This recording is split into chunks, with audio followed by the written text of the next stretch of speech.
April 7th, 2003. Baghdad airspace. Captain Kim Campbell is flying her A-10 Thunderbolt II on a close air support mission when the aircraft shudders violently. An Iraqi surface-to-air missile has just detonated under her right wing. The hydraulic system explodes. Red warning lights flood the cockpit. The stick goes completely dead in her hands. By every measure, this aircraft should be unflyable. Campbell has about 90 seconds before the A-10 falls out of the sky.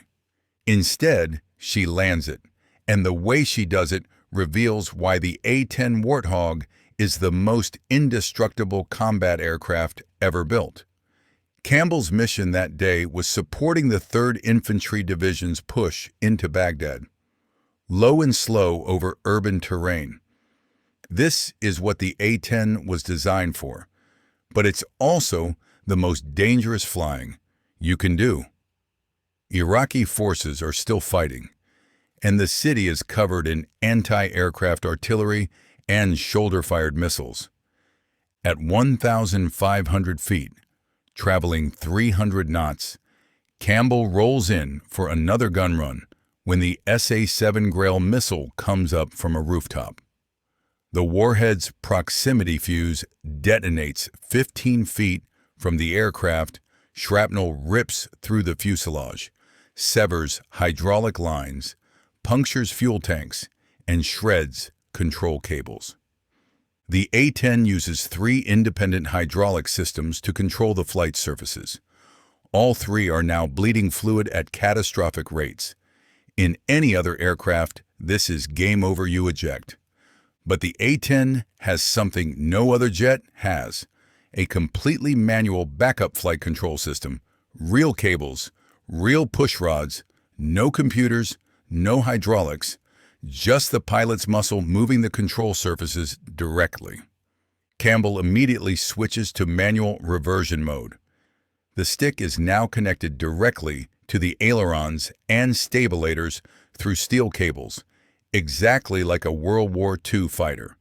She has to push and pull with both hands. Every control input requires serious physical force. Here's the problem: she's 60 miles from base, flying over hostile territory with battle damage she can't fully assess. The aircraft is vibrating, fuel is leaking, and she has no idea if the landing gear will work because that's also hydraulic. Her wingman pulls alongside to inspect the damage. What he sees makes him go silent for a moment. The entire underside of the right wing is shredded. Hydraulic fluid is streaming out in a pink mist. There are holes you could stick your fist through. The right horizontal stabilizer has a section completely missing, and something is trailing from the fuselage, flapping in the slipstream. Protocol says eject. Campbell considers it, but she's over Baghdad. Ejecting means landing in enemy territory, and she knows what happens to downed pilots in urban combat. She decides to fly it home. The next 30 minutes are the longest of her life. Every control input is a wrestling match. The A-10 wants to roll right because of the asymmetric damage. Campbell has to hold left aileron constantly. Her arms are burning. The manual system has no power assist, no trim. It's just her fighting the aircraft. She climbs to 10,000 feet to give herself altitude in case something else fails. The fuel gauge is dropping faster than it should.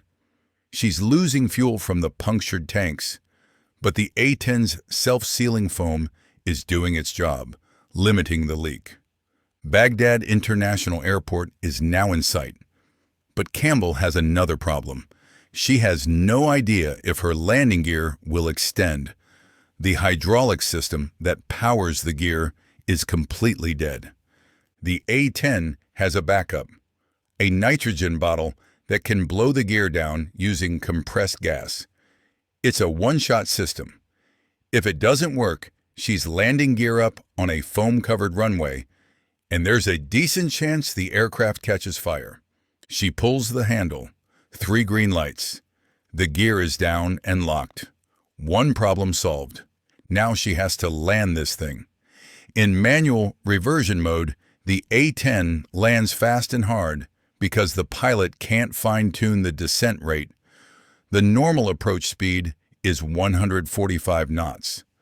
Campbell is coming in at 160 because she can't risk getting too slow and losing control authority. Tower clears the runway. Emergency crews are standing by.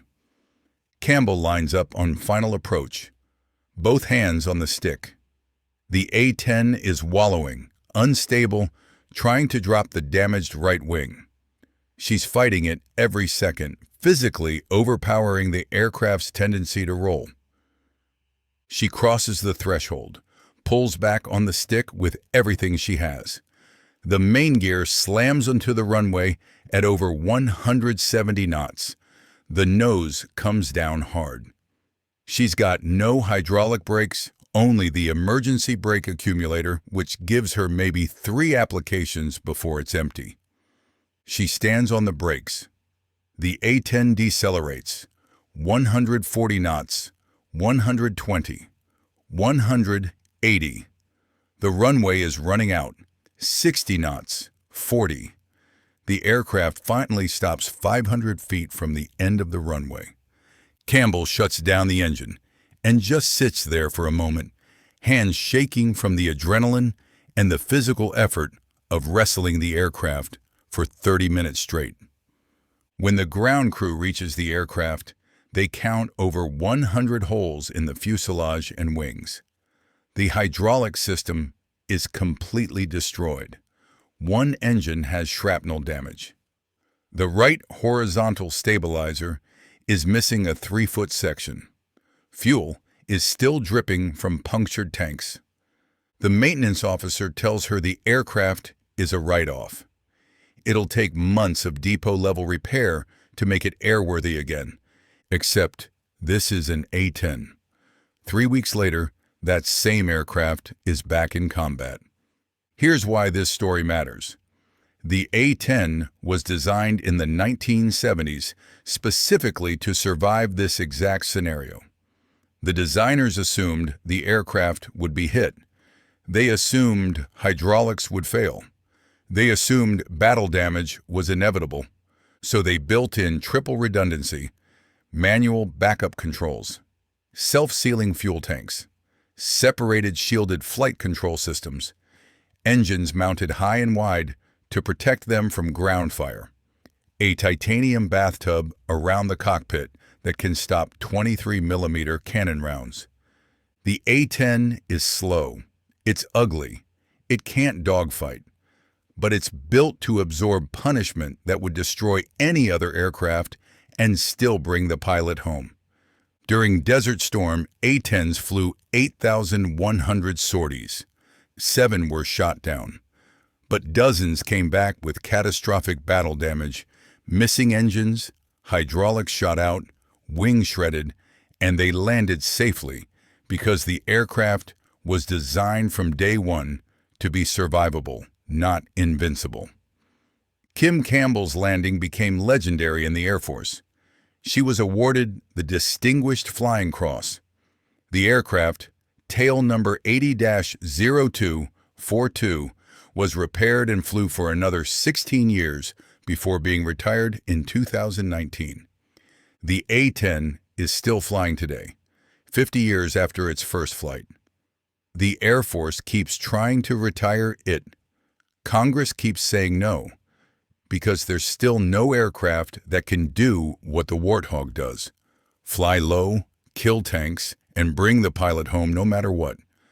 Campbell's flight proves something the A-10 community has known for decades. If you absolutely positively need to get home with half the aircraft shot off, fly a Warthog.